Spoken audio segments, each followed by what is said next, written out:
കുക്കിങ്ങിന് ആവശ്യമായിട്ടുള്ള മസാലപ്പൊടികളും അതുപോലെ തന്നെ മസാല ഐറ്റംസും എല്ലാം ഞാനിതാ ഈ ഒരു ഡ്രോയറിലാണ് കേട്ടോ വെച്ചേക്കുന്നത്. സ്റ്റൗ ടോപ്പിൻ്റെ തൊട്ട് താഴെ തന്നെയാണ് ഈ ഡ്രോയർ ഉള്ളത്. പിന്നെ ഇതാ ഈ ഒരു ഡ്രോയറിൽ ഞാൻ ഗരം മസാല വെച്ചിട്ടുണ്ട്. അതാകുമ്പം നമുക്ക് ഈസിയാണ് എടുക്കാൻ വേണ്ടിയിട്ട്. അപ്പോൾ അതിൻ്റെ തൊട്ട് താഴെ ഇത് കട്ട്ലറി യൂണിറ്റ് ആയിരുന്നു ഇതിവിടെ ഉണ്ടായിരുന്നത്. അത് ഞാൻ ഇവിടുന്ന് മാറ്റിയിട്ടാണ് ഇവിടെ ഞാൻ ഈ മസാല ഐറ്റംസ് വെച്ചേക്കുന്നത്.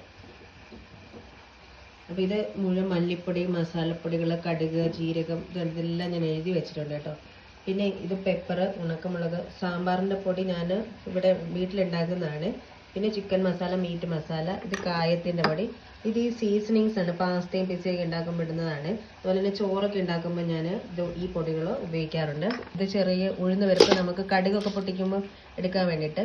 ഇത് കുടംപുളി, വാളംപുളി, പിന്നെ ഉണക്കമുളക് ചതച്ചത്. എനിക്ക് ഡെയിലി ആവശ്യമുള്ള സാധനങ്ങൾ ഇതാ ഇത്രയാണ്.